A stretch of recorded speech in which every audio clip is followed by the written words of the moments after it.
this broadcast on, this podium on. Now we'll call the meeting to order. Call the roll, please. Councilmember Smith, Yes. Councilmember Fitzgerald, Here. Councilmember Alvarez, Here. Councilmember Clark, Here. Councilmember Stokes, Yes. Councilmember Todd, Here. Councilmember Saper, Here.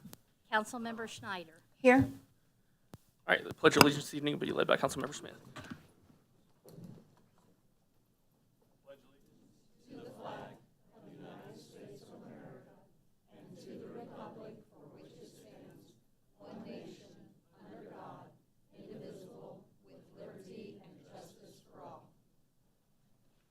All right, next item, approval of the agenda. Is there a motion to approve the agenda? Move to approve. Is there a second? All in favor, please say yes. Yes. All opposed, say no. Motion carries. Next item, number 5, comments from the public. Anyone wishing to speak this evening, please?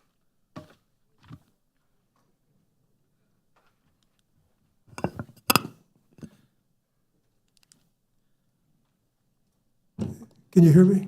Gotcha. The Kansas City bus routes 201 and 238 still continue to go through Gladstone, but they do not stop for passengers. And the Kansas City bus website doesn't explain why. But what I'm afraid of is that maybe the same occurrence will happen here in North Kansas City. I was wondering if anybody could answer my problem. You just want to give a brief. I can. So, the KCATA, who is the company that manages the bus system here in the region, and Gladstone do not have a current contract for services. They do have a contract for services for the little Iris cars, which are their on-demand solution, but Gladstone and KCATA do not have a contract for services. Therefore, the buses no longer open and shut their doors within Gladstone. Now, I'm not worried about Gladstone, I'm worried about North Kansas City. They are still opening and shutting their doors. We have a current contract with KCATA through the end of the calendar year. Thank you. Further public comments? Oh, I'm sorry, I was supposed to ask, yeah. Good evening. Good evening. My name is Myra Sturm, and I live at the Gardens. And I like living there. But I have a fuss with you, or not with you, but with the Iris. I have called Iris. I did get an appointment. They picked me up off of Swift. They dropped me off in front of Helen's Bar and Grill. I wished to go to Denny's. There was no point-to-point picking me up at the Gardens and dropping me off at Denny's. Then they picked me up in front of Helen's Bar and Grill on the grassy knoll there and expected me to climb that little without any fallings or slippings. I find that unacceptable. There's also other rides that they say they've come by to pick you up and they have not. And some of the rides charge you $7 from the Gardens to the hospital and $7 back from the hospital to the Gardens. Now, I'm on a limited income, and I'll be on a limited income, just like me. So I'd like help, not just for me, but for other people who live at the Gardens. There's some there, there's one there that's 100. One is coming up 99 next month. One turned 98 last month. I'm in my 80s. I'm way behind. But there are some younger ones, and there are some people that are worse off than I am. I can walk around the city to some extent, but I cannot walk from the Gardens to the hospital. That is a little too far, plus you've got exit and entrance ramps to the major highways. And I cannot run across the little bits of highway. And I'd like to know what you could do to help remedy that we can get point to point at a reasonable cost for the elderly, especially at the gardens, because it's not going to go away, and I'm not going to go out in snow and ice and break my hip to get to a bus stop. I cannot and will not do that. I don't mind walking in the rain, and I do not like the heat. I did not grow up here. I do not like the heat. So I do not go out much in the heat because I've had heat stroke and heat exhaustion.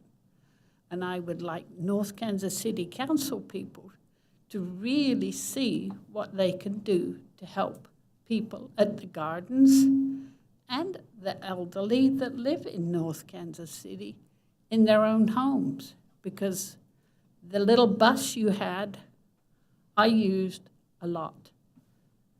It's gone. But if I cannot rely on transport, how am I going to take care of my health? I cannot. I do no longer drive. I no longer own a vehicle. That's a given for a lot of people at the gardens. And I'd like at least to hear some remedies or ideas of what people here can do for us people at the gardens. We are residents.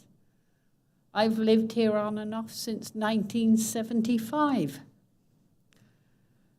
I do not wish to move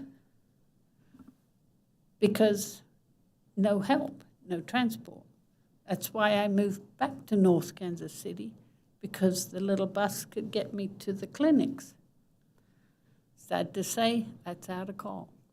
And I thank you for listening, and I do hope you will help us out, because you're going to get more complaints if you don't, I'm afraid. But thank you. Thank you for Appreciate commenting. Yep. Further. We'll do that. You can do that during council comments. Yeah, would ask Dan. Yep. Please, good evening. Good evening. My name is Minister Patty Shaw, and my concerns today is I am a volunteer with the Healing House over in East St. John with people that are on drug addiction. But a couple of weeks ago, one young man that I knew, he had an overdose on fentanyl.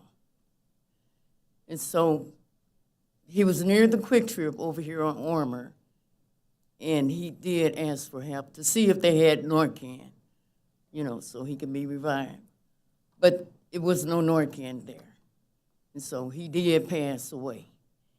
And I had a big concern about that, to see if it's any way that, Narcan be placed in the places of business around, this area, because it is a lot of people, that are on drugs, drug addiction.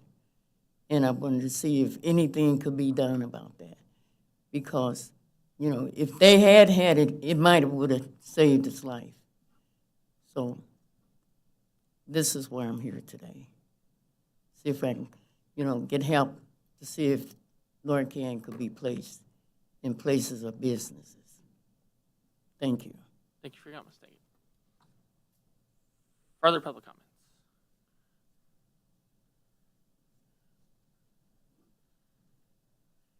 Good evening. My name is Jolene Shaw, and I have 2 points that I want to bring before you this evening. The first one is I want to follow up on the erosion from the mayor. We had talked about several meetings ago about the erosion in River Forest. I haven't heard anything. I talked to my city council person, and she wasn't clear and was hoping for some progress on that note too. So I would like to hear from somebody regarding the erosion situation and what we're doing about it on Seminole and River Forest. The second point, and I did talk to one of my representatives about this, but I'm still a little confused about how River North can get money to hold an event that really only benefits those people that are members of River North. I'm not quite, I understand they have a 501c6, but I'm still not quite sure how the city of North Kansas City can grant money for a limited business when it should be for the whole community of North Kansas City. So I need really some clarification on that. Thank you for your time. Thank you. Which event?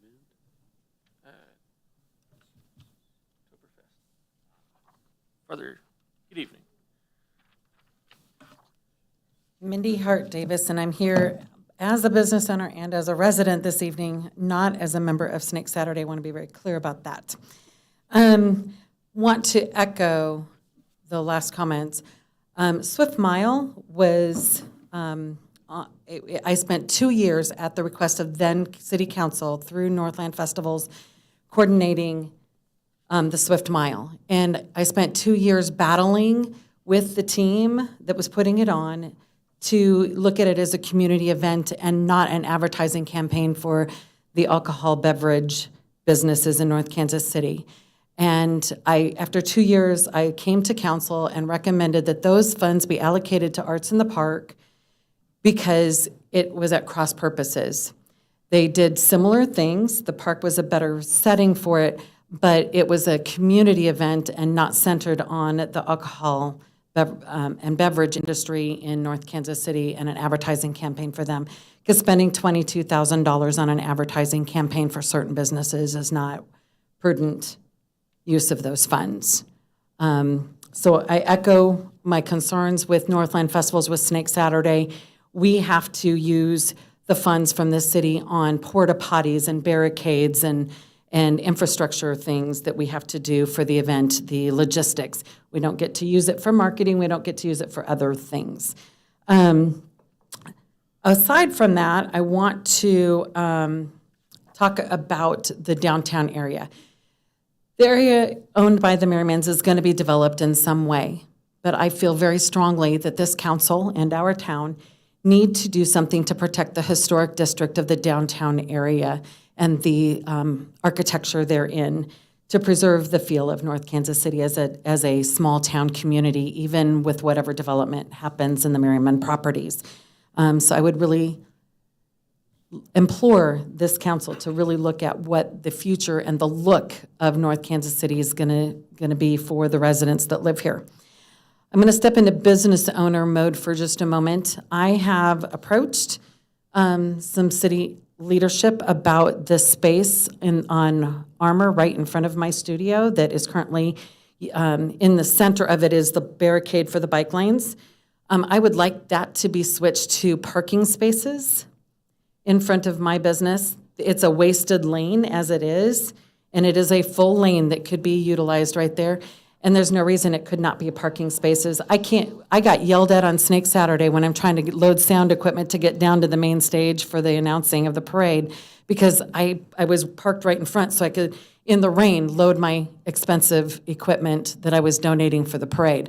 If there was a parking space there, I wouldn't have to do that. The other thing that happened is when they did the streetscape in that area, they took out the bricks in the sidewalk in front of my studio and they put in concrete. They also put a curb up on the sidewalk.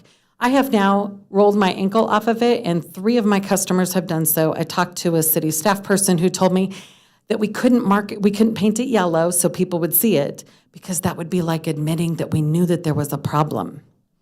I'm not okay with that, and I am not okay with my customers nor myself getting an injury because a decision to put a curb in a place where a curb should not be happened. The other thing that happened is that where the brick and the concrete meets is now heaving, and the concrete up close to the building that was heaving and that I brought to the attention 4 years ago to city staff is now heaving further up. So we have a little problem there with the sidewalk.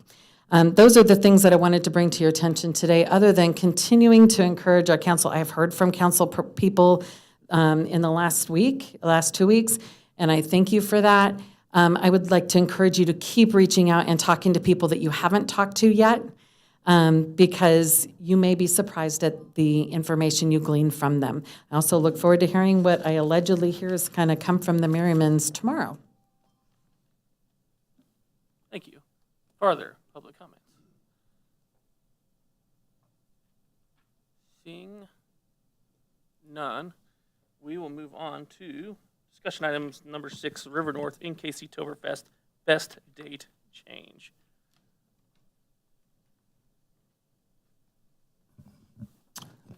Good evening, Mayor and Council. I'm Sean Galloway, representing River North. I'm here tonight to request a date change for the event that I spoke to you about probably about a month ago. I can as well answer any other questions based on the comments that were brought up tonight about the event itself, if you would like. We are looking to actually move the date of the event from October 14th to November 11th, so roughly a month later. We got together and just realized this is a heck of a lot of stuff to do for mostly people on the board that have their own businesses and are trying to do this kind of shoestring together. It'll give us more time to plan and especially work with the city to make sure that we do this the right way the first time. Since this is kind of the first time the city has put on an event like this on the street as well, and with alcohol. It also conflicts a lot less with other events in that time frame, that weekend. So we feel it gives us a better chance to attract more people to the event. What date did you say you're moving that to? November 11th. It's a Saturday as well. It's actually Veterans Day, so we're trying to coordinate with the Veterans Charity as well to donate a portion of the alcohol sales to the charity. And I can answer any other questions you like. Was there no other changes though, right? That's it. Okay, No changes in the location, no changes in perfect. anything else. Councilmember Tull. Are you going to change the name? Because, Oh, yes, sorry. That is the other change. okay, good. Yeah, it's not on Oktoberfest anymore. Now it's just the North Kansas City Fall Fest, Okay. or NKC Fall Fest. There you go. Perfect. Any questions, comments? Would you mind speaking, just in light of some of the comments tonight, to help answer some questions from the public on speaking on what the funds will be used for? Sure. So the funds that we secured from the city will be used for tent rentals, stage rentals, porta potty rentals, promotions, logistics, insurance, barricades, security through the police department. Our budget is more than twice what we secured from the city, so we have a lot of other stuff that we have to pay for as well, and so we're trying to secure, more sponsorships. Also, derive revenue through alcohol sales as well. So that is, and it is really, it's not just for members of River North. I mean, we envision this as a vehicle to let a lot more people outside of North Kansas City know what North Kansas City has and can offer, and the businesses that are here. So it's not specifically just for River North members at all. I hope that helps. Thank you. Further comments? If not, then thank you. All right, Good to thank go. you. Further, Kim's got something. Just real fast, we will need to amend our contract for services, so that will be placed on your next city council agenda for consideration. There, Tom's. Yes. All right, thank you. Thanks, Sean. Next item, number 7, business license late fee discussion. Nick, we going straight to Nick here?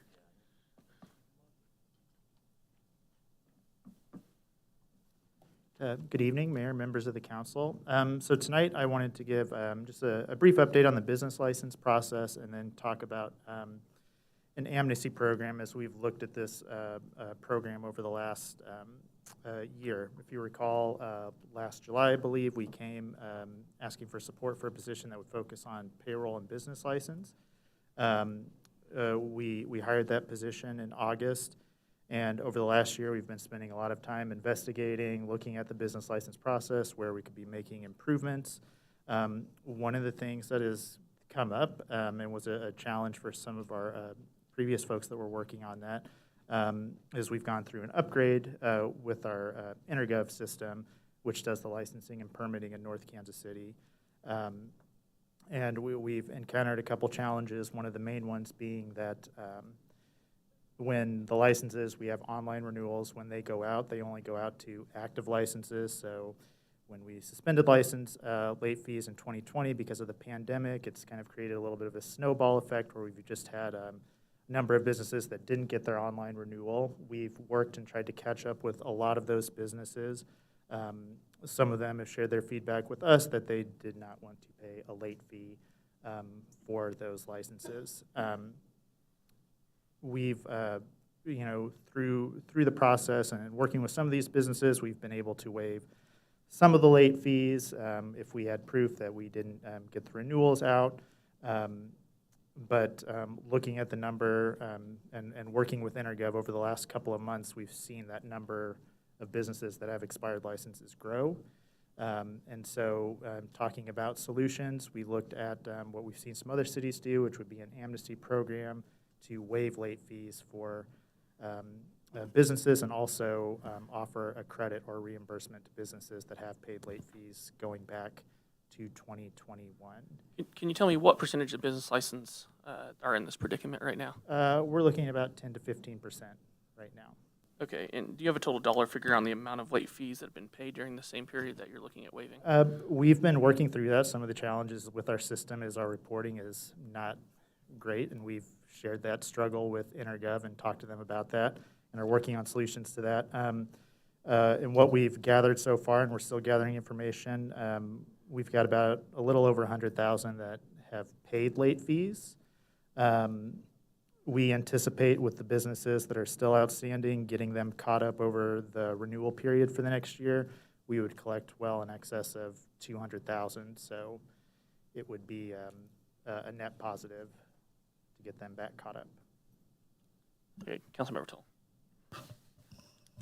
I am opposed to doing this, very strongly opposed. First of all, it was a rule that was already in place. I can't see backtracking on that. Also, later in the budget, we're going to be possibly approving a budget that brings our general funds down 20%. And we've always trusted the staff going forward with what we have. And I know that you say the numbers are very conservative. I mean, if they're conservative to the point that we can't plan going forward, that makes it problematic. But I can't see on the very same budget that we're going to reverse our own rules and lose money and then also have to reimburse people that did what they were supposed to do and pay those late fees. But just so we can get a general understanding, how easy is it for businesses to do this? Because I think one of the things, at least as a resident, is we have a lovely new website, but we can't do very many things on that website. Is it easy for businesses to renew their business license, to get a business license, to pay their fees online? It has been still, I mean, one of the things that we wanted to do with the new system was we have an online portal.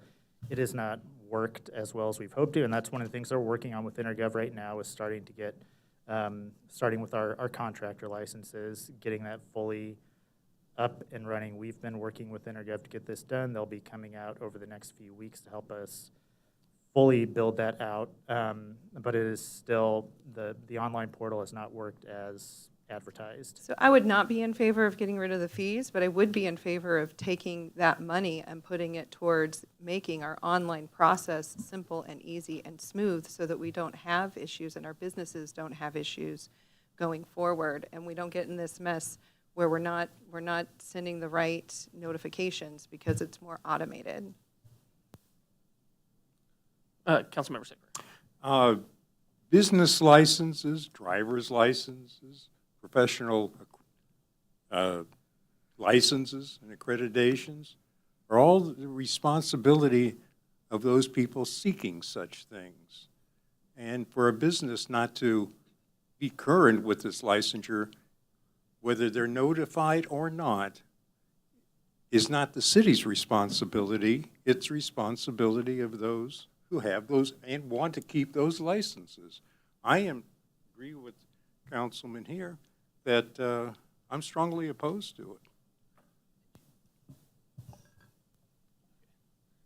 So Councilmember Fitzgerald, and then we'll go Clark, and then I think I saw, yeah, okay, we'll just go around here.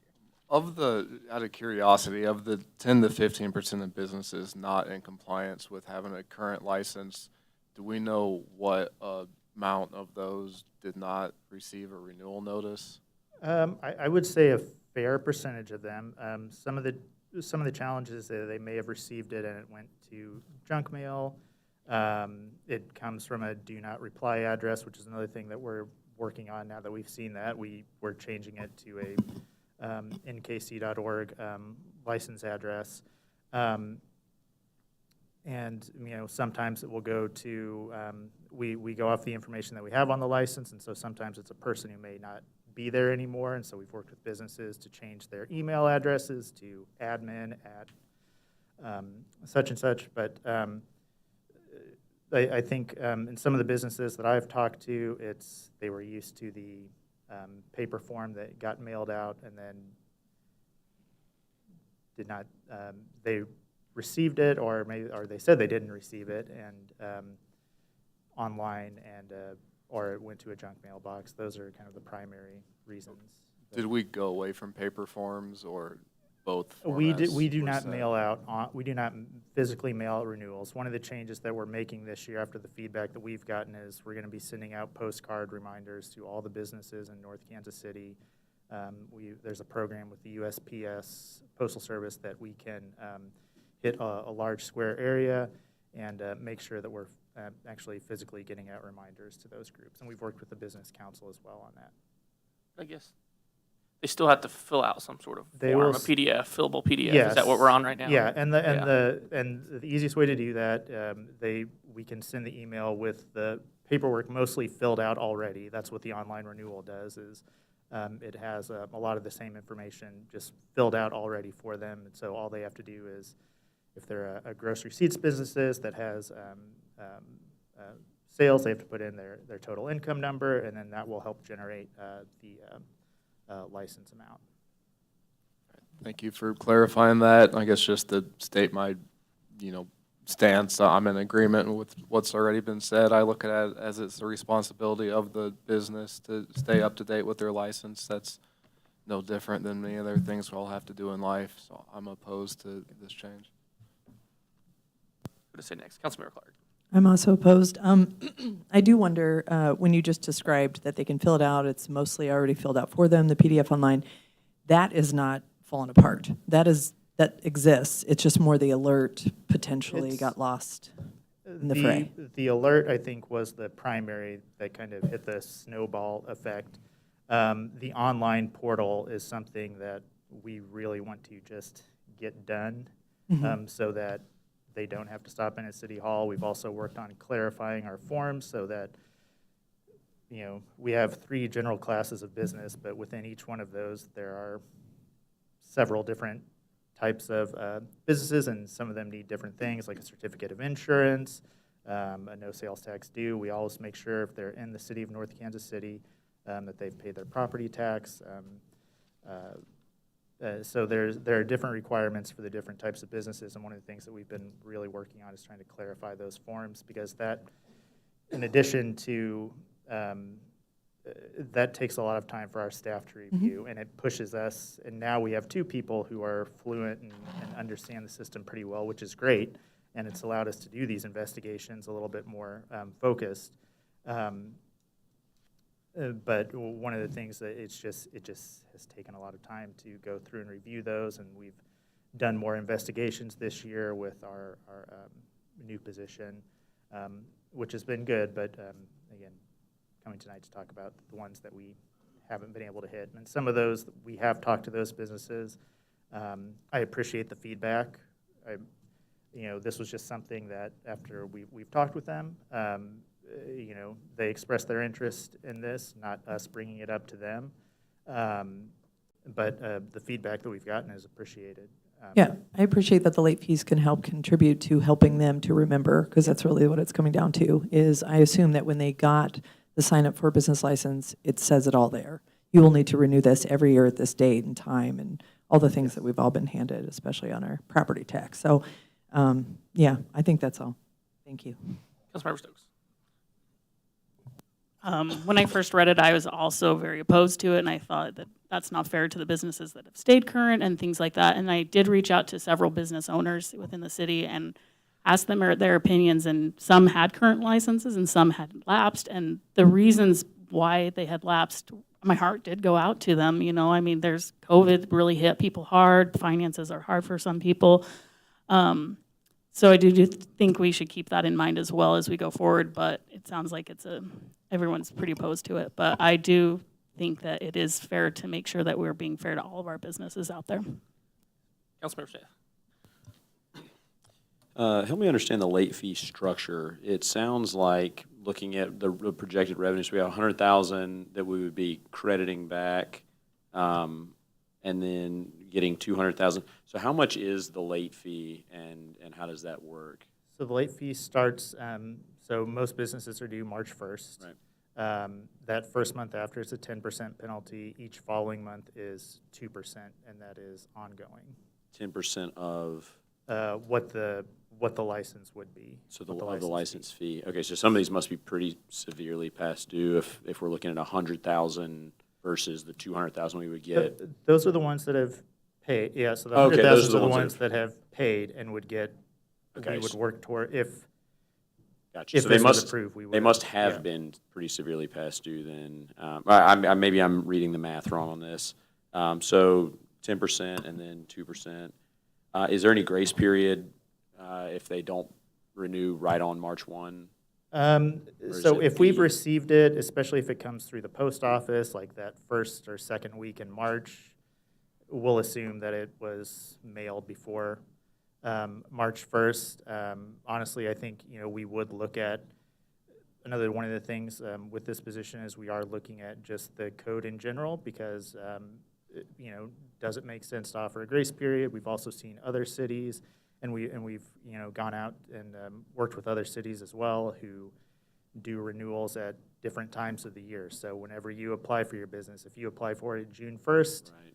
then your license would be due June 1st each year. And we want to get the initial cracks that we found worked out first before we look at something like that. But absolutely, I mean, to me, everything is on the table to just make sure that we're making it as easy for the business as well as administratively too. Sure, and I guess where I'm at on this is I understand all the comments, and I tend to agree. The struggle is that businesses are typically focused on doing business, and they're not necessarily going to be always worried about the timing of the renewal of the license, especially if they've always gotten that mailer. Mm-hmm. And so maybe they just, and I do this with some of the things I do, is like it's a trigger point. Like if that shows up, I know it's time to go and do it. Now, it is on them to know when their business should renew, but I can understand why they missed. And so I'm not as coldly against some sort of help for them, seeing as we did change a process. How did we let them know, or did we let them know that the mailers would stop? Did we send a mailer, or did we send an email? I believe the first one would have been in 2020 or 2019. Yeah, I think we use a general, like, we can review. Oh, so it went out some digital way, not necessarily, okay. Yeah, it's hard to replace a hard copy mailer without another hard copy mailer letting people know. I'm a little torn on it. When do we need this answer? Is this something we need to tell you right now? We're going to work on the postcard. We would like to get out soon because the first round of renewals will go out November 15th. That's for some of our fixed fee, non like sales type businesses. Those will go out November 15th. Our gross receipts will go out December 15th. What we want to make sure we do is get something out to them that says, hey, just a reminder, you will be getting this. If you don't get an email from us, you need to get in contact with us because licenses, as they have been for several years, decades now, are due March 1st. And so, I mean, we could send something out without that and just work on, cutting those 200 or so businesses down, to just work with them individually. Or we could bring something back to the next meeting to discuss for a vote. Yeah, I'm all for improving processes. It sounds like you're on top of that. I don't know. I can sympathize with the businesses that didn't get the mailer and didn't think about it. Councilmember Saper. What's our process for businesses that don't have a business license? So our next. In terms of whether they can continue to be in business without a business license? So our next step after this is we'll send them a certified letter. And then following, generally we give them about 30 days. And then we would take them to, if they don't respond to that or don't work with us, we would take them to municipal court. Now, I am all in favor of supporting responsible businesses, and one of their responsibilities is how they conduct their business, how they maintain the health and safety of the premises or conditions they work under, and maintaining their licenses. So I'm still strongly opposed. Councilmember Clark. Well, it's kind of a piggyback. I mean, I did talk to a business owner as well. I'm just wondering the average cost of these licenses, and somebody had shared, I make this amount, pretty substantial amount, and the business license was about $350, for like, say, 1.5 million profit. So, it's $350. I guess I was thinking, like, is it a couple grand? Is it 10,000? Like, I don't know. I didn't have any perspective on that. And so I think that's what's hard. And I definitely don't want to approach this coldly. It's not that I'm like, yep, they don't know. I hope that we do that for everything and everybody. But I think it is just hard that even when they were aware, is there ever a time where these penalties, well, we can't even say these penalties haven't been held because you guys weren't aware and it dates back to 2021, right? And so it's potential that it's been 2 years, going on 3 then, by next year, that someone hasn't paid for their business license, and so essentially could be already closed and shuttered doors. And when did we figure it out to be able to alert these businesses? This was just in the last month? This was in the last few months, and we've been working. I mean, we met with Intergov in June to try and get them to come out here because we've been having challenges getting reporting out. I have reports that I need, like for the audit and things like that, that have been delayed because the system is just it's not worked as well as we feel it was supposed to, and so we've been working with them. We're hoping to have someone physically out here in the next few weeks to help us build out some of those other things, but we've also been able to get the list of, we don't initially see like who the online renewals go out to. We've been able to procure that list from them now, and so that gives us a better start to when someone does call in and say like, oh, I haven't gotten it yet. We can go through and see, okay, you didn't get this. And so we've been working on. And you're still saying based on that, you still came up with 10 to 15% that you couldn't prove got the online? That we could Or see you that could- we could see that you didn't get this, yeah. That you did get it? Is that what Or you're that saying? you It's so did- hard. that you didn't get it. That you did not get it. 10 to Yes. 15%. It's been proven by your list. They did not get it. Okay. And then how often do we penalize, like, this all happened 2021? Anything happened in 2019? Is this like a common thing, or? Well, some of the common things, like in 2019, one of our challenges was the enforcement piece, and I'd say we had maybe more businesses, or Kim can. So we've actually briefed the council before the past. It's been several years. So in 2019, we had 67 non-compliance businesses. So we've gone from 67 to 200. But I guess, so they never get any notification that they're accruing late fees? If we don't have them on our list, then no, and that's the challenge with the reporting pieces. In addition to that, we've spent a lot of time doing training and things like that, and the enforcement piece is the one that's been. But they get that when they initially sign up? They would get some sort of verbiage that says. March 1st is the deadline, and that's. And then that it is says, not and if you changed. don't make it by March 1st, there's a There are- 10%, yes. 2% each month after. Yes. Okay, Councilmember Smith. Is there any sort of guarantee from Intergov that their system is not going to fail us? Well, the guarantee would be that we would go out for RFP. I mean, if we're not getting the results that we need, we would.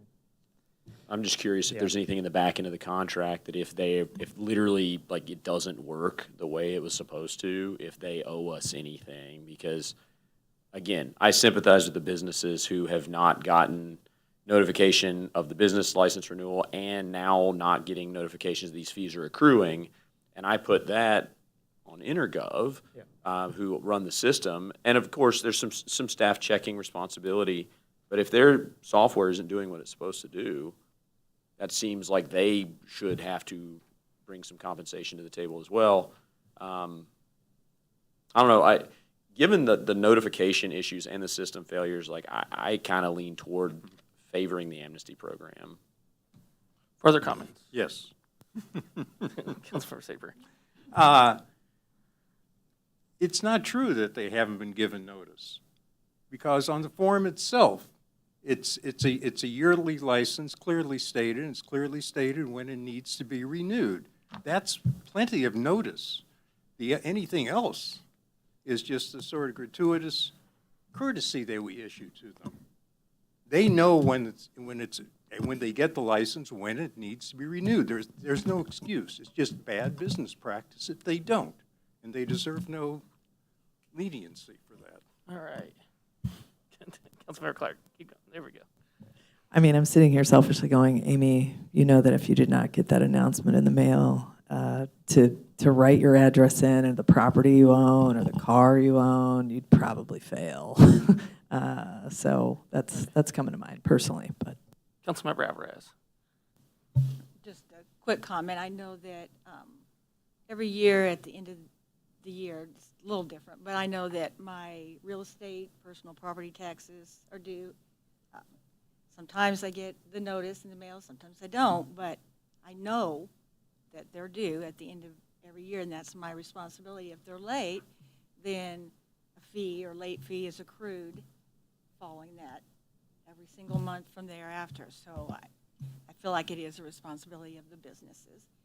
Even during COVID, I mean, I still had to pay my real estate taxes or property taxes. So I sympathize, but I still feel like it's the business's responsibility.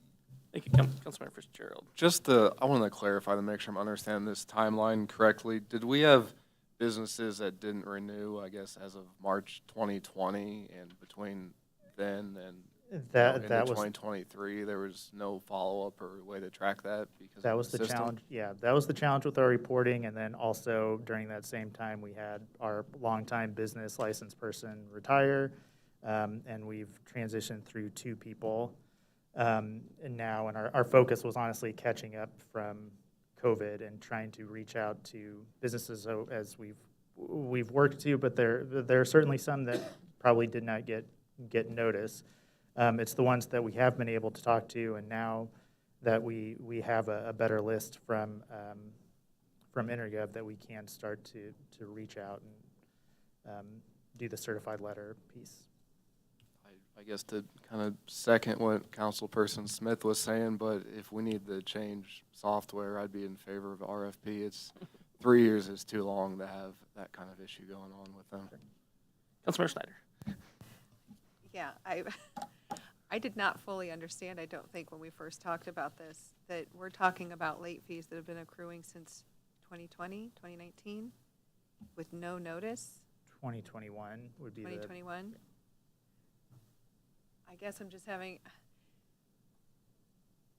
having a hard time wrapping my mind around that. I guess I don't know exactly how that process usually works. Are you saying that they weren't notified because the system failed, or they weren't notified because it was never initiated on our end? I'm going to say both. The system did not give us a report that would say, and now that we understand it a little bit better, we can say that, but we can't say that we did. But I'm honestly, I'm going to take responsibility for part of that, because that's part of, we've tried to work with the group, and it hasn't been until the last few months that we've gotten some answers with them, and that quite frankly happened when we said, hey, we'll give you money to come out here and help us learn this system better. But you know, we've spent a lot of time on the training piece and getting folks up to understanding InterGov, but it's been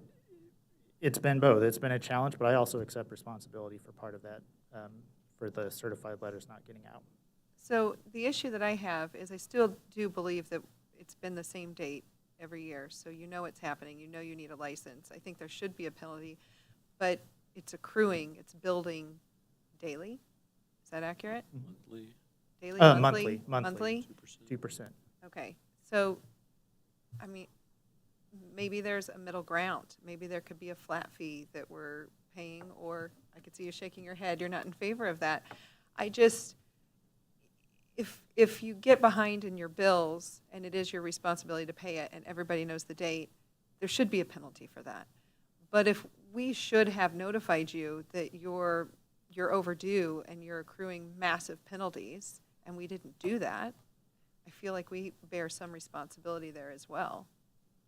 Also, in the future, if the system's working, is this something that we keep up with annually? I hope so. Yes. Is that the goal? Absolutely, yes, and that is. Okay. Yeah. Councilmember Smith.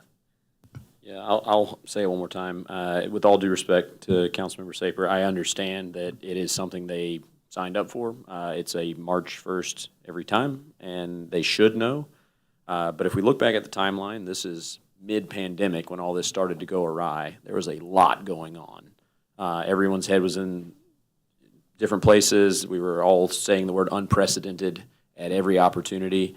And so I think, hearkening back to some of that pandemic era grace, I think we offer this as our system did not work as it should have. These businesses were doing their best to do business and survive through a very difficult time. And now that things are better, I think we get it back on track. But the sins of the past, I think we can forgive the fees and move forward with this program. I favor it. Councilmember Todd. Yes, I actually would be in favor of something in the middle. I would love to say that all businesses are created equal, but quite frankly, they're not. Especially when we look through a lens of wanting to support small business, wanting to support local business, and if we think about things like old money, new money, how people were raised, how they grew up, the information that they had access to when they decided to create a business, I think that it is not the same for everyone. I absolutely agree that yes, when you create a business, you are responsible for understanding what goes into that. I had a small business of my own at one point, and it was a giant disaster, successful for a minute, but as far as keeping up with just the paperwork and all of that, if you did not go to business school, if you did not have someone mentoring you through that, but you are trying to bring something to your community, you are trying to do something for your family, I do think there are different obstacles than for someone who maybe is taking over a family business, or for someone who has had access to better means than some others. And I just want to put that out there, that I do think it is not the same for everyone. I actually do like the idea of a compromise, that this is something that you should have been doing, and there needs to be some sort of consequence so that hopefully that doesn't happen again. I also do think that, yes, it sounds like the system had a failure as well, and we so far are not expecting them to pay a penalty in any sense, other than threatening that we may not use them in the future. And so I think that there is a shared responsibility here. I actually love the idea from Councilmember Schneider about having some sort of flat fee or different structure in place. I also think it's different if maybe a business was in its first year or second year when this happened versus a business who's been in business for 15 to 20 years. who's been used to that practice. And so I just want to put that out there, that I do not think that everything is equal in this scenario. I think we should be flat feeing business license in general anyways, but that's another conversation for another day. What else we got here? Councilmember Fitzgerald. If we're, to throw out a thought, just for, it seems like some of us are going this way and mulling over the timeline here and better understanding that there's been, was it like a 3-year lapse between when some of these went out of compliance and we've been able to catch this, maybe proposing some kind of, I agree there is some responsibility on the business owner, to keep up with licensing, like I said before, but maybe to cap the fee at a certain amount. I'd throw out maybe, I don't know, 35%, like some kind of fee to recognize that it wasn't in compliance, but I wouldn't want this to become like a 400% penalty with 3 years of accruals and that starting penalty. My biggest thing is if there's some sort of amnesty for any business currently, then any business that's paid a late fee up till now should get the exact same thing back automatically. Not a sign-up program. Sure. I mean, the check should just be cut if council wants to do this sort of program to anyone that's already paid a late fee, because everyone needs to be on the same page here. But it sounds like so far I haven't quite got support to actually move forward with anything. I just want to say I Councilmember 100% agree with you. If you can, did you call on me? Yeah. That was I you. 100% agree with you that it should automatically, if you do any deal that cuts, that says it's a flat fee or it's going to be a percentage of what your annual fee would be, that you automatically, without question, just issue the checks to the people that have already paid if we owe them a refund. 'Cause I can't remember how, I bring that up because I can't remember how it was worded exactly because I'm not staring at it right now. But it kind of seemed like it was optional, like they could apply to get it back maybe. Whereas I'd rather just have that automatically go back as it should. Councilmember Saper. It seems to me if someone gets a water bill and pays it, fine. But if for some reason they don't get their water bill, they get a second notice saying there's now a penalty, should they be reimbursed for that? Should there not be are we requiring them to pay a penalty? And the question is, we do require them to pay the penalty. And if we do this for an individual homeowner with their water bill, why would we not extend the same process to businesses if they don't pay their business licenses when they've been notified, and they've been notified clearly when they first got their business license. If they don't follow through with that, I see no reason to give them any kind of amnesty or cut them any slack, because we don't really do it for anyone else. Right. Okay. Councilmember Todd. Yes, two things. One is I would absolutely be in favor of that as well, reimbursing automatically any businesses, whatever that amount would be that we decide, whether it's a flat fee or whatever the case might be. And also, thank you, Councilmember Saper, for your comments, but I do want to point out that that actually isn't the case. If I'm behind on my water bill, and I've been behind for months, the water company actually will work with me to come up with a payment plan or to cut down those fees or come up with a different late fee for me.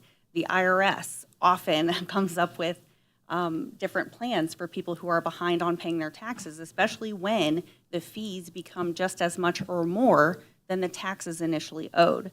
So I do just want to throw out there that this actually is something that is regular practice among other entities that exist. So let me ask this. It sounds like we're kind of stuck in the middle here. There's several no's, a few yeses, and some compromises here. Does council want more information to be brought back? When do we need a decision?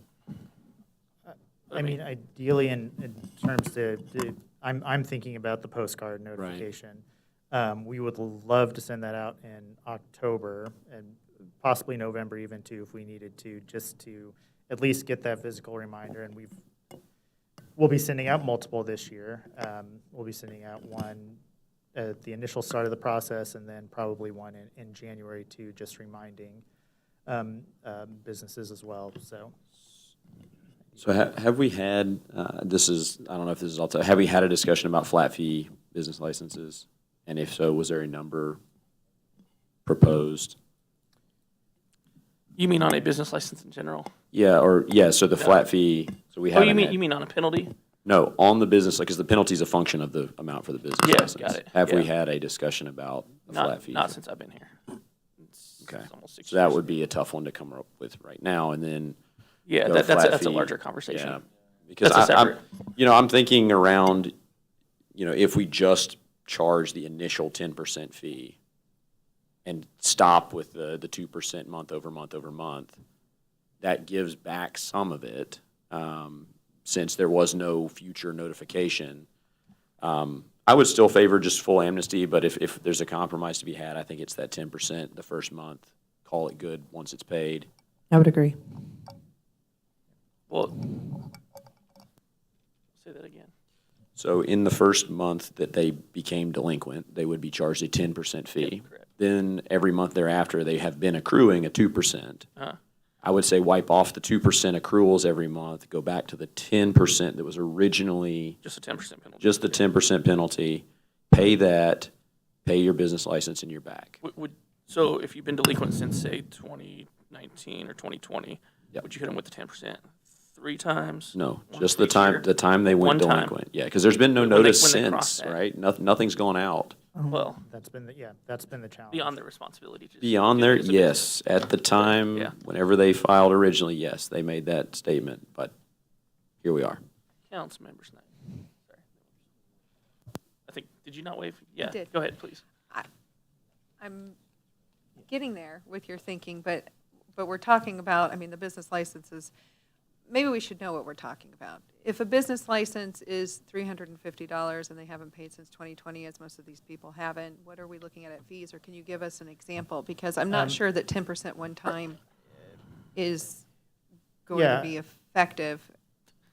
We've seen, the highest one I've seen was around 50%, and that was maybe $120 in penalties that accrued with that. Yeah, what is the that's highest delinquent account now? The Yeah. highest delinquent account? Yeah. Gosh, I don't know that one off the top of my head, but the highest we've seen paid in late fees was in around 10,000, but that was a fairly large business. But we don't have any of those right now that we believe. I don't think so of the large businesses. These are a lot of the smaller. Okay, so we're talking mostly under $200.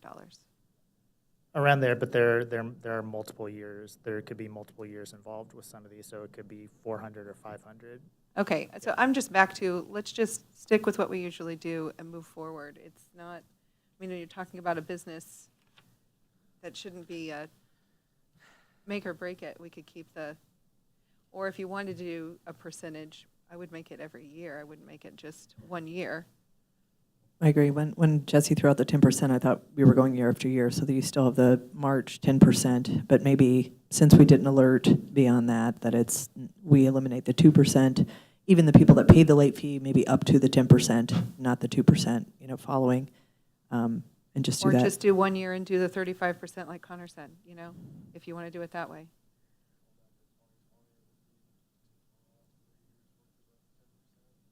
Yeah, just do the 1 year and do the 35, and then you wouldn't have to worry about the number of years and the notices. Councilmember Todd.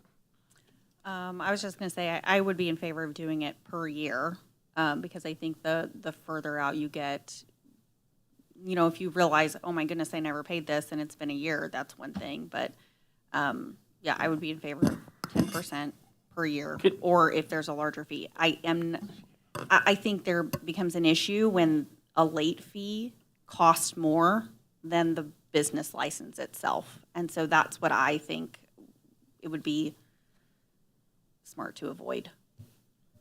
So it sounds like you're going to be bringing this one back here next meeting. Can you bring us back, I guess, some options that you've heard this evening and some models to what that would look like? And then a couple other questions that I have, including like what is the largest outstanding balance we currently have, and what is the average late fee right now? That might help, and if there's any other data points or anything anyone else wants. That sounds good. All right, then we'll do this again. And Thank you. a few weeks. Thank you. Number 8, discussion of rescheduling the council meeting scheduled for Tuesday, November 7th, 2023, due to an election day. This one's fairly self-explanatory. What does council want to move the meeting? And if so, what day? Monday. And I'm pulling up my calendar that's why I'm not looking at anyone yet here. Okay, there we go. What do we got? Councilmember Saper. I would be in favor of moving it one day forward to the following Wednesday. The 8th. Okay, we have 8th on Saper. Okay, Councilmember Smith. I think I heard you there. Yeah, I said Monday, but it doesn't matter. Do we have anybody with specific conflicts on Monday or Wednesday? Why? Municipal court is held in this chamber on Monday evenings. We have a specific conflict. All right, let's hone in on Wednesday then. Let's do an amnesty program for court. Yeah, there you go. I'm kidding. She said no. There we go. Okay. Wednesday it is. Yes. He definitely said no. Okay. Wednesday the 8th. There's no amnesty here for that. The 8th. Let's go with the 8th. How about the 8th? Any opposed? All right. We will have. There was no first and second. I It's a move discussion. that we move It's a the city discussion. council. I saw no dissent on the 8th, and we will move it to the 8th. Thank Oh. you. Unless there was. Was that it? Did she? She's ready to move. Okay, how about this one? Next item, consent agenda. Is there a motion to approve the consent agenda? Turn your microphone I would like on. to move to approve the consent agenda. Second. Second. All those in favor, please say yes. Yes. Opposed, say no. Motion carries. That gets us through all the way to number 17, which is Mr. Anthony Sands. Or do you want me to take part of this? You want me? I can start. I mean, I can, okay. I'll Go start. ahead. Yeah, no, good evening, Mayor and Council. As you probably noticed, there's a lot of Spire work going on Burlington here lately, and Spire's been very active in replacing a lot of their older gas infrastructure around the entire city. We were recently approached by them and have been in the past by their utility companies regarding the allowance of utilizing steel plates over roadway excavations in the winter months. We allow it in the warmer months, but when we're actually actively using our snow plowing equipment, historically, we've asked utility companies not to utilize these just out of abundance of safety. Historically, before that, we did allow them, but there was an incident in 2015 that kind of persuaded us to switch our guidelines, and then since then, we haven't allowed them. So again, what we're kind of talking about tonight is a kind of a business decision, and that's why I think we're here at council discussing this. Again, from their perspective, it allows them to continue their work through the winter months. It allows them more flexibility in their schedules of progress and with their projects. But again, for us, it's a conversation of interactions with snowplow equipment and other issues that can come from that. So that's why we wanted to bring it here tonight for a discussion item and try to understand if that's something we'd be willing to change our policy on. If we, go ahead. I'm just gearing up. If we decide to go that direction, we've included in the item a draft policy of what we would expect utility companies to do as far as inserting the plates, embedding them in the roadway, and doing as much as they can to kind of counteract some of those concerns. Did you ever get any comments back from utility companies on this? No, we have not.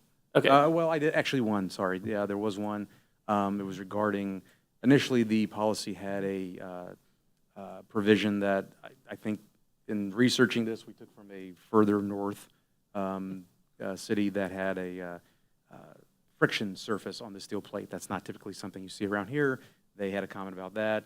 We were in agreement with that. That's not typically something in this latitude you see. So we decided to take that part out. And I'll just say in general, this is something that was brought to me by a utility company, and others generally feel the same. As he said, a business decision. It is, as they're trying to get a lot of work done and catch up with some of the old underground infrastructure, they're wanting to do a lot more work in the winter to just get that done faster. And so the policy previously kind of prohibited them from, it did, totally prohibited them from doing that work. And so their goal is to be able to get a lot more work done a lot faster. And this would enable that. Councilmember Smith.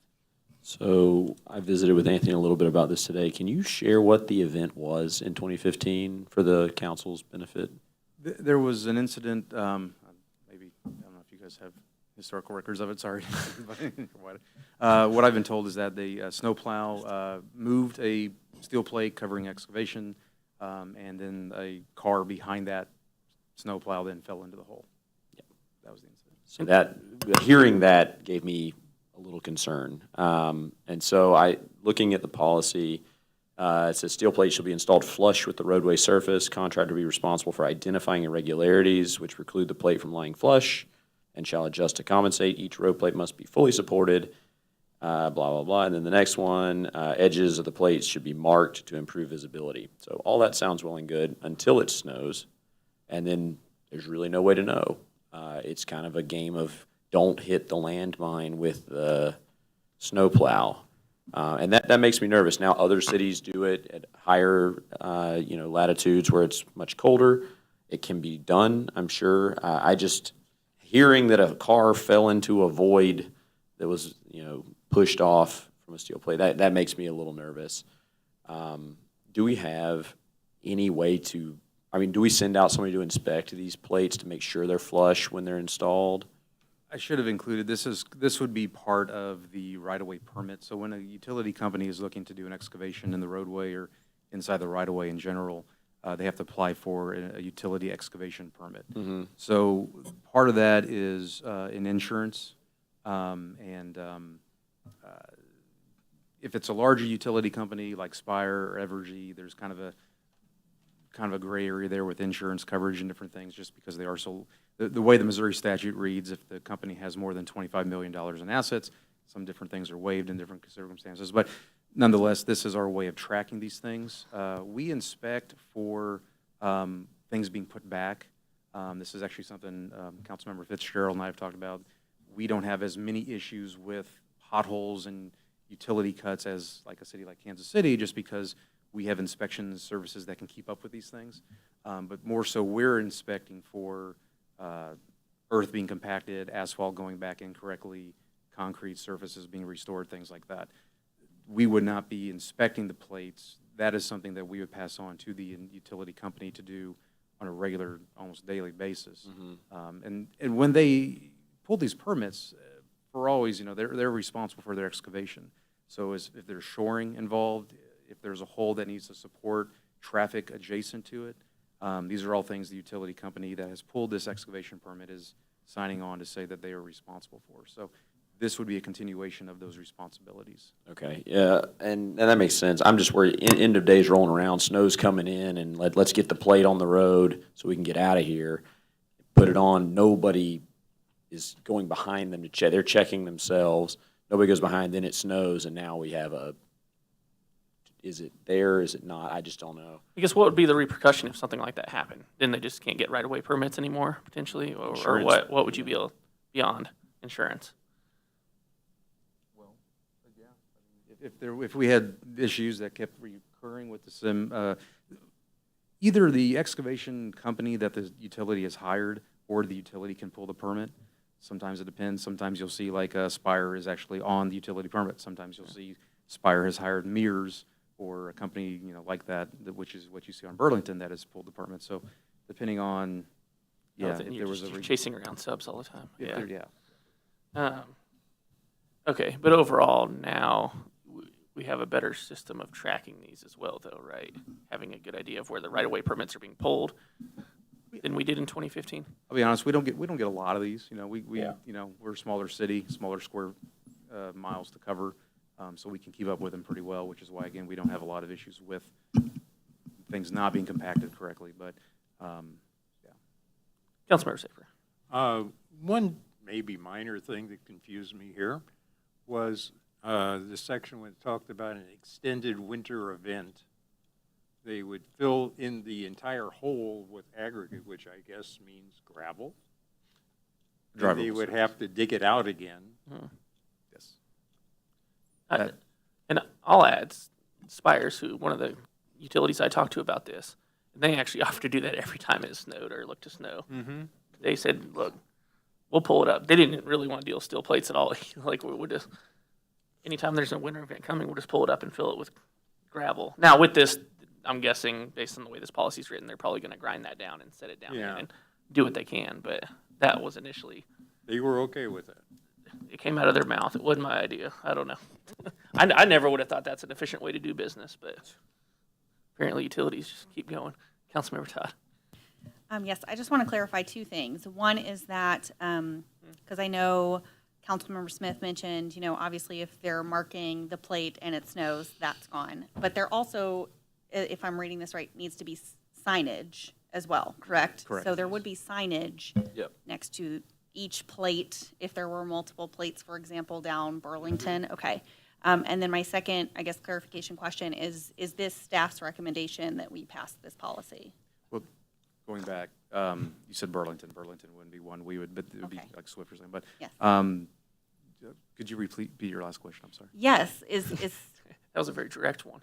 What is your recommendation? What's your I missed most of it. recommendation? I'm asking for staff recommendation. Is the staff recommendation that we would pass this policy? I think the staff recommendation would be that if we pursued this, then we would recommend the draft regulations that we have with it. Again, I think this is more so a business decision on how we, more of a business decision than an engineering decision.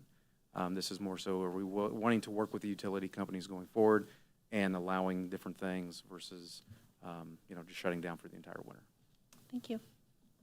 Councilmember Gerald. I was just going to say, I'd be hesitant to opening up this change in light of the issues in the past. I feel like the utility companies, I assume this restriction's been in place for a number of years now, kind of know the timeline for when they can work currently going into this, so it's not like we're pulling, the rug, so to say, out from under them, cutting off work. They, I assume, knew this going into timing out these projects, and just with the issues in the past, I'd be hesitant to open it up, which could end up with a car-sized hole in the middle of a road.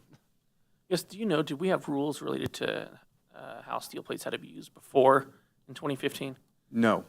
So to be clear, this is not a written policy right now, and this has just been a portion of the right-of-way permit when they get to that time of year, and we know we need to start looking at snow plowing operations. It's relayed to every utility, hey, we're about to start putting out, snow plow and salting, steel plates need to be pulled up.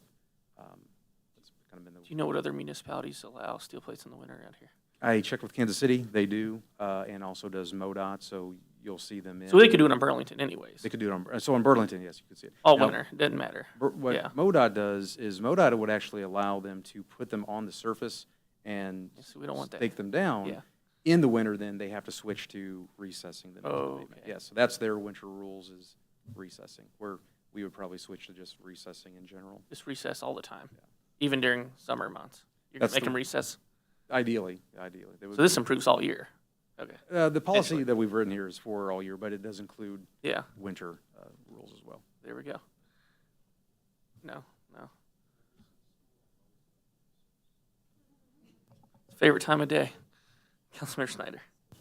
I think milling and making it flat is probably a great idea for year-round. I also know just in anything that we do, when you delay projects, it costs more money. So I could see this as being a cost savings over time if we're able to continue projects, maybe even when other cities aren't, which is something you could consider. And you're not opposed to it necessarily, correct? Opposed to it, again, I think this would be the policy that we would recommend. Okay. Not that we haven't talked about it 1,000 times, but it would be filling it with gravel, then a plate, year-round, the plate would have to be flush. But filling it with gravel would only be wintertime. This would allow, so right now, well, Spire was the one that actually brought up filling with gravel during the wintertime, but as of right now, when you go over steel plate, there's a whole excavation. Oh, I know. Yes, yeah. It's really terrifying on a bike. But ours would propose, that's what I'm trying to understand again and again, it's like, we would propose then, if we're gonna allow this work to be done, that we would have them fill it with gravel and do a plate or can we? You're talking about the extended winter event? For extended winter event, which is what, again, that Spire had brought up, for the extended winter event. Basically, you don't know if it's going to be, especially these days with winter, it's Right. pushed back farther and it's shorter and not as, sometimes you have a snowstorm that can last 2 weeks and be completely shut down a project, or it could be, small event that in 3 days they're back up and running. So kind of, I think that's what it leaves it open for, is gauging that particular storm. Yes. This is a pilot program, though, right? You'd consider this a pilot program. Is that verbiage still on here? It was. It got removed. But we could cancel this anytime as well if you had an issue, because you could pull their permits. Just takes one car. Yeah, So do we need a motion on this? not necessarily. It's like not a resolution or an ordinance. It's a comment. This is a big change from not allowing to allowing. I'd say, from a staff side, it wouldn't hurt to. Was there a to motion have to that we disallow have. steel plates? Was there a How quickly resolution? could we claw it I back? don't know. Okay. I don't know. Repeal No, it. there's not. But just to show that we have council backing on this, Cool. Let's go for it. And if we lose a car or two, then we'll stop.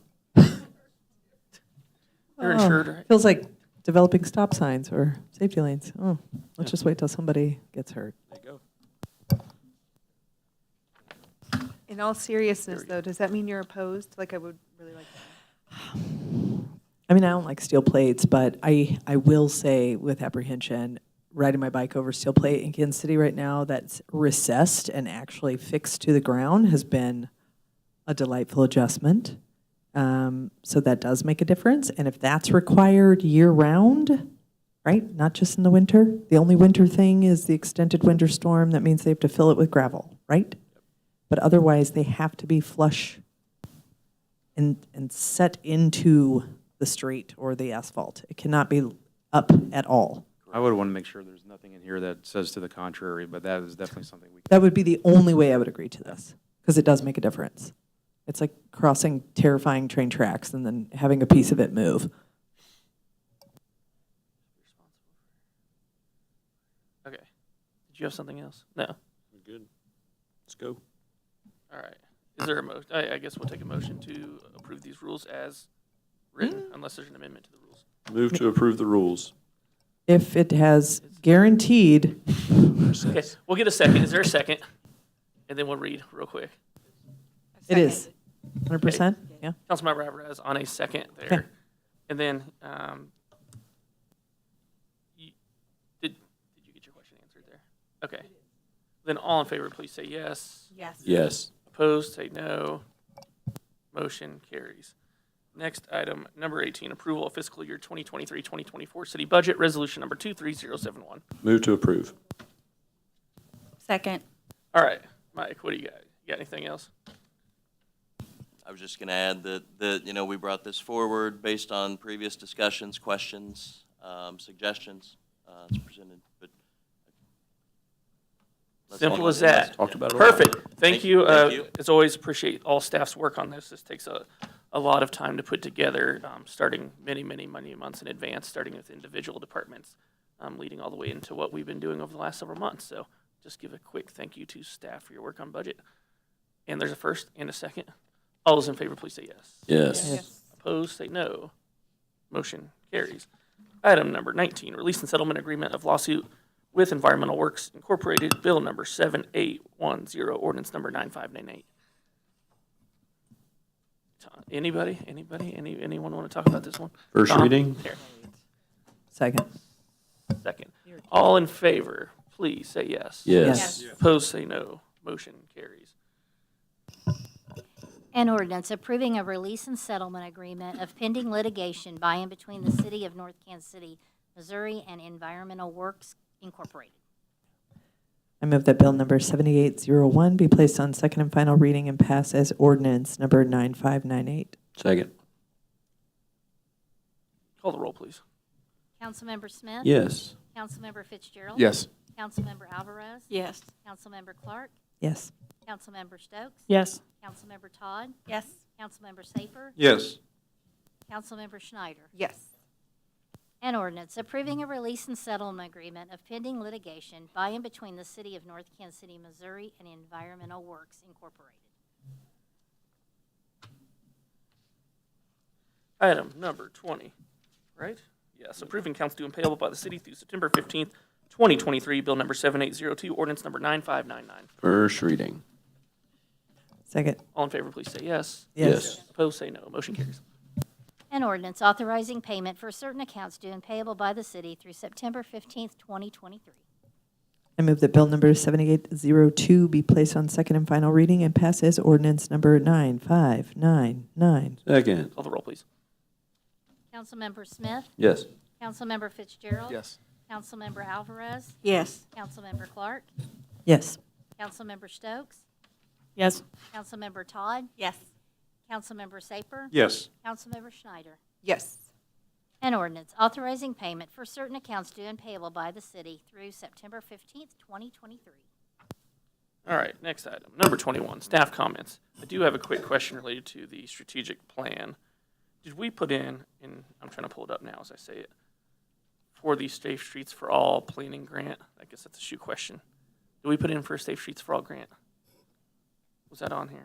I don't remember. On the strategic plan status? Nope. I don't know the answer for this question, but we have not heard anything back about the Safe Streets for All. But we submitted a grant We have application. submitted. Yes, we Okay, have that was the submitted the question. Okay. application, but we haven't heard anything No, back. that's, okay, perfect. All right, what else you got? What do we got? Items of note are in there. As Mayor mentioned, strategic plan status has been added. Shu's going to speak a little bit on the Diamond Parkway to 14th shared use path. The final report's out.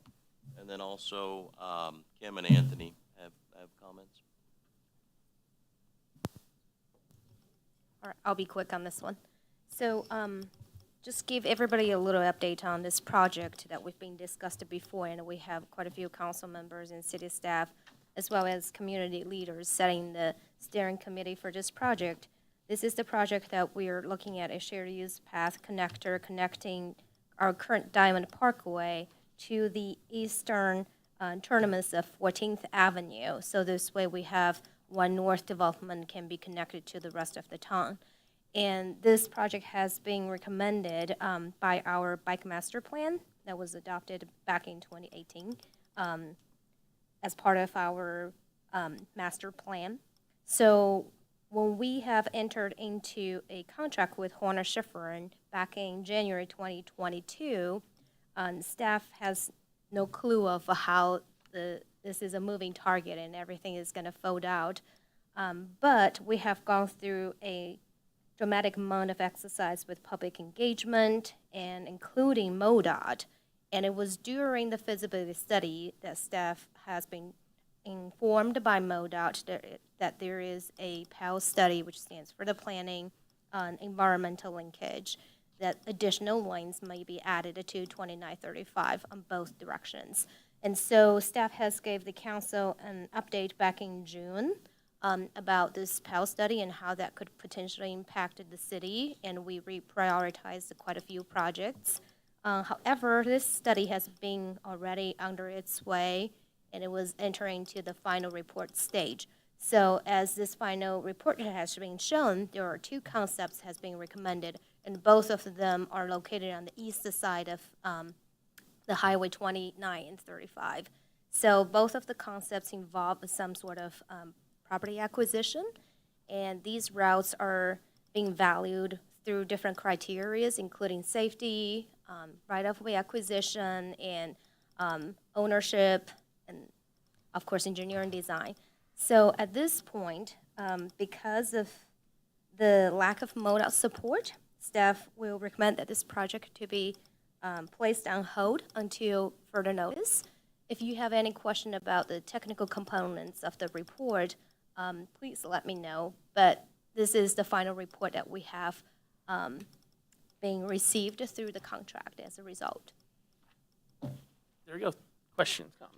There we go. Thank you. Anthony? There we go. Mine's quick. It's just kind of an update on what something that we're going to be looking into here. So we received a resident concern about the intersection of 31st and Swift. The intersections of 31st, 30th, and 29th of Swift, they are stop controlled on the minor street, but Swift being the major street is not stop controlled.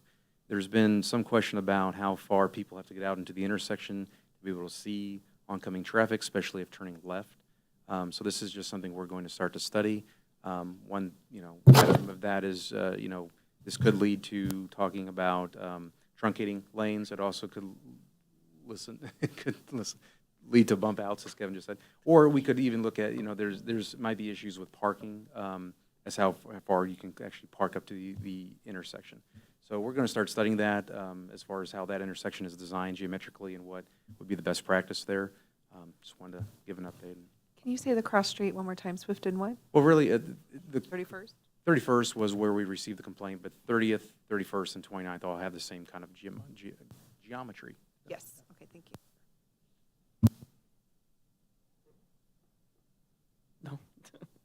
What else we got? What else we got? What do we got over here? I just have two quick updates. The first one is the upcoming Citizens Academy. We are still wishing that we could get some more signups to fill that class. So if you are interested, please call City Hall and ask to be put onto our sign-up list. The second one is if you recall at your last meeting, we had a discussion about the River Forest Park Playscape. And during that session, a subcommittee was formed. That subcommittee met last week to review some of those playground equipments, kind of with the understanding that they had up to the budget line authority, which was $225,000. After receiving some of the subcommittee's feedback and going back through and cost estimating everything, that project is now at 228, so it's 3,000 over the initial line item. I want to talk just briefly about that is a guesstimated line item for Playscape. The overall budget still has quite a bit of budget authority within it, but I did want to bring that forward because some of the things that we were charged with was placing that Playscape order after the subcommittee had talked about it, added some more additional items. I do not have a rendering at this time. I am hoping to have a rendering of what that looks like with the new additional Playscape. But I just wanted to bring to you guys' attention that it is $3,000 over the line. However, staff doesn't have any concern at this point because it is a minor budget amendment within a much larger overall budget authority. So I did want to kind of bring you up to speed. If this is concerning to you, we can stop where we are and come back to the city council. However, we will lose time. So just kind of wanted to brief everybody on that. And if you have concern, please let me know. No concerns. You guys good with that? No Okay. concerns. There we go. I'm happy to go What else? on and on. What else do we, is this it? Crystal has something? We will have a special meeting next Tuesday for the setting the tax rate. So it'll be, the tax levy. So it'll be at 6 o'clock here. Well, if you're gonna have it, either have it before. All right. the meeting. During is fine. We got it. Done? We good? We are good. Councilmember Smith. Okay, thank you for looking into 31st, 30th, 29th, and Swift. I'd be interested to see what we come up with there. I know that the fire trucks have to turn around at that spot to serve the gardens, I believe. I've watched them do it a handful of times, so could restrict what we can do there, but be interested to see. As far as some of the public comments, I know that folks have left, but hopefully they're watching at this point. So I want to clarify a couple points. The 201 and the 238 not stopping in Gladstone, as Kim mentioned, that's because Gladstone does not have a current contract for those fixed routes. What is missed in the fray is that KCATA went to the Gladstone City Council and recommended that they not have those fixed routes stop in Gladstone, which was wild to hear because they were here not a few weeks prior pushing us to keep the fixed routes. And what came out of that meeting that jarred me is they made a comment that was kind of offhand that said, cities with the casino will be fine with these increased charges. Cities like Gladstone that don't, let's look at alternatives like nixing the fixed routes. So that'll be something to keep in mind as things come back around. The other piece is Iris. So I went down to the Gardens Apartments and had dinner on Friday.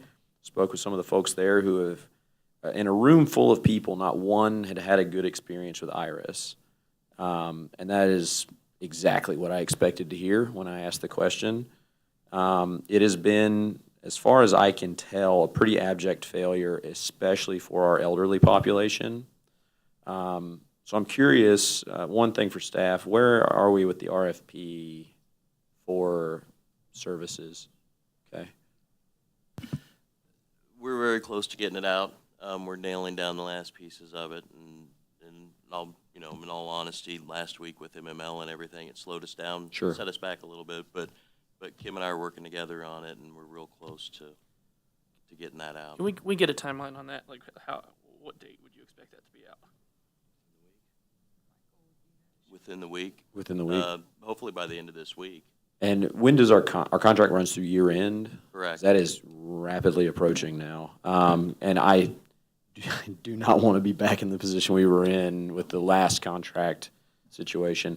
In the meantime, and this has been asked for a number of times, it's been kind of kicked around, but since the RFP process is a longer one, is there something that we could look at standing up a city-run point-to-point bus? I know.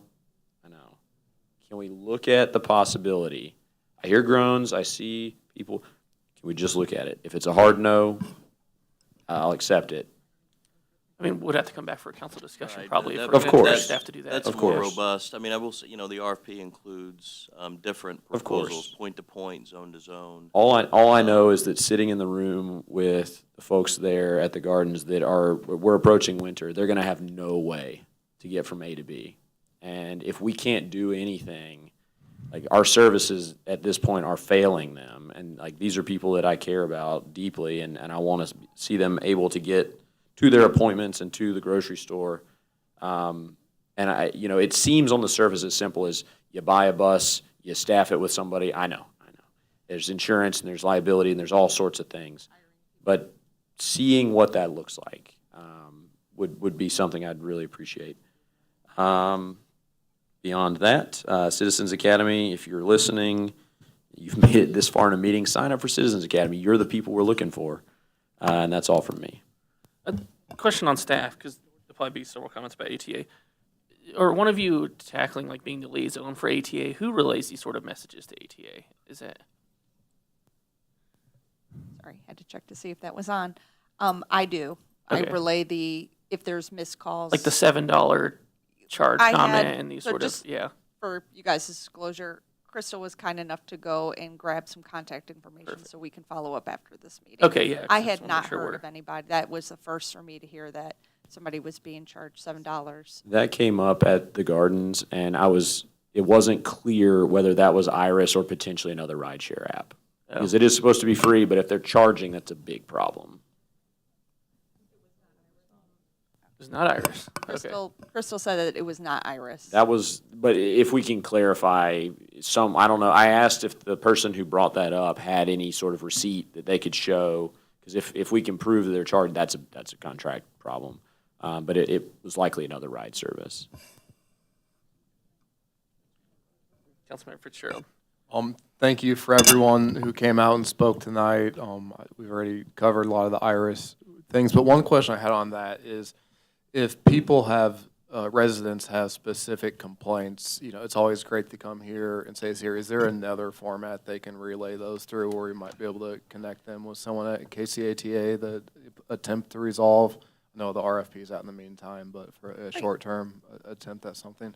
They can contact KCATA because the contract for Iris is actually with KCATA. So they are the master licensor. We are kind of a sub-writer off of that particular contract. They are more than happy to call. We have a form on our website that if anybody has an issue with any city service, they can use that form as well. Thank you. And also just wanted to clarify for anyone watching that the short flex bus, that the city did not decide to end that. That was KCATA took that option away and gave us Iris as a substitute. Thank you. Councilmember Alvarez. Yeah, just want to, again, thank everyone for the public comments. There were several things covered. It gives us a lot to work on, think about. I don't really have any other comments right now, so. Thank you. Councilmember Clark. Yeah, I would just say, city staff, thanks for everything you're doing. With regard to Jolene Shaw's comment for the erosion on Seminole Drive, just having like something more official, kind of a write-up of something that we can discuss. I know we kind of threw out some ideas while we're walking through, but to have something more official to follow up on with that. And there are the citywide garage sale was great. I finally met a wonderful woman at Marcia at the Backyard Apartments, who's too busy, unfortunately, to join the EIC. But we do have four current openings, 2 in Ward 4 because someone had to move, someone got a job promotion, and then 2 in Ward 3. There's also a 5th opening that's going to happen in November in Ward 1. I think, Councilmember Todd, you're aware of that. But it's something to keep in mind, to keep that open. Applications are online. You can always reach out to me directly as well, or any of the existing members. What else? Oh, I've been asked by some constituents to have maybe a work session to help people understand our relationship with North Kansas City Hospital. Just kind of what that looks like. I mean, I love to toss up ideas that, maybe they provide some sort of shuttle service to our residents for specifically appointments and things like that. But I would love to see some sort of creative partnership there that would open that up. For somebody to miss an appointment, when they're within a 2-mile radius, I think that we could probably work something out there as we're bringing them business. But yeah, that's all for me. Thanks. Thank you. Councilmember Stokes. It's so wonderful to sit up here with great minds that answer all the questions before they get to you. The only other thing I would add means you're getting a very lengthy list of things to go over.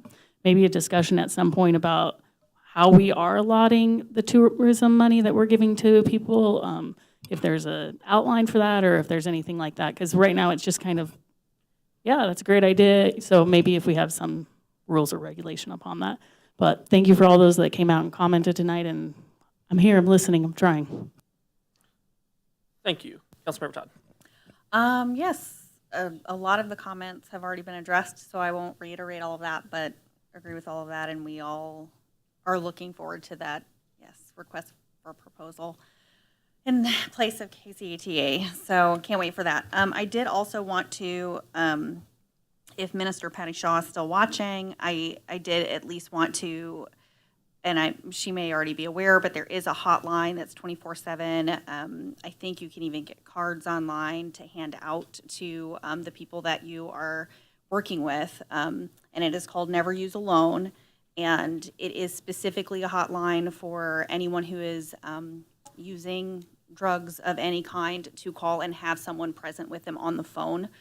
There is no stigma behind that. They're just there so that if for any reason there is not a response, they immediately call 911 and get services to them as soon as possible.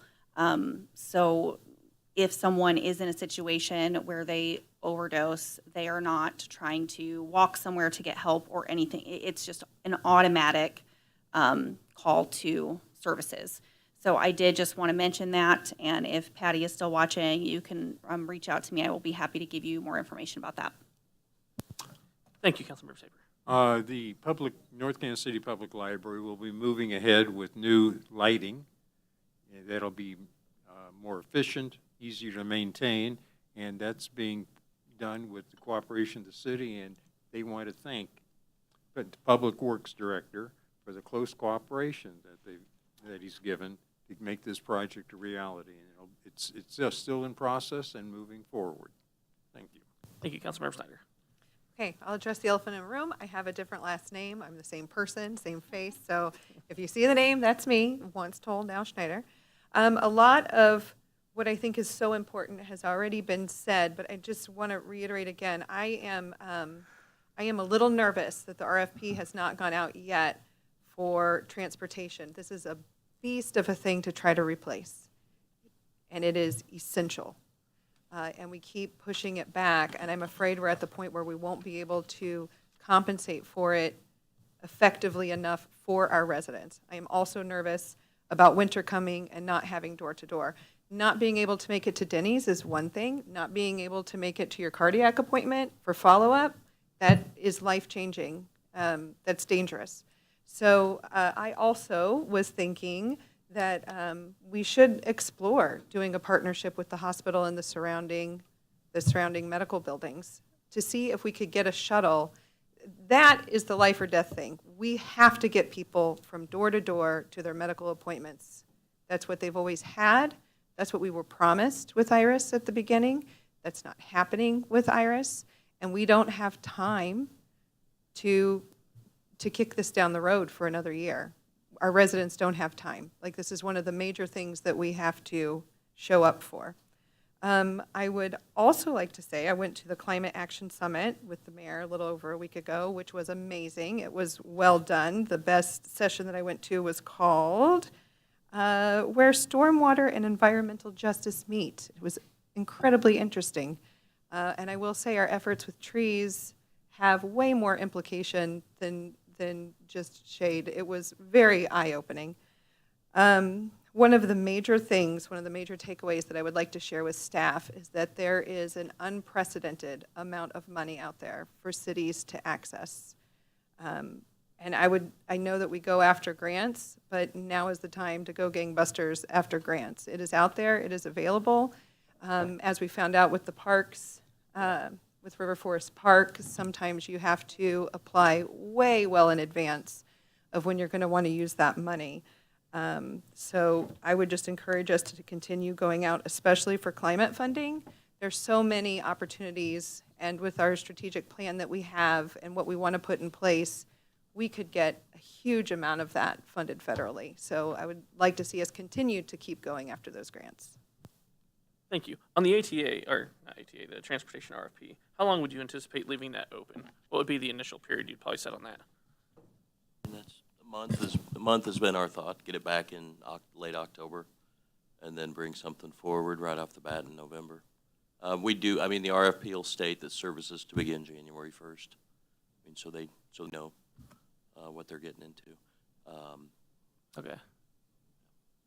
All right. I got nothing else. We good? Executive session number 24. Consideration of request to hold and recess into an executive session as requested by the mayor to be held on this date on a contractual matter pursuant to Missouri Revised Statute 610-021-12. So moved. Second. Call the roll, please. I'm sorry, I missed the second. Councilmember Stipp. Councilmember Smith? Yes. Councilmember Fitzgerald? Yes. Councilmember Alvarez? Yes. Councilmember Clark? Yes. Councilmember Stokes? Yes. Councilmember Todd? Yes. Councilmember Saper? Yes. Councilmember Schneider? Yes. I got a little lost. With that, the live stream will cut off. There'll be no further business or action taken this evening. Thank you.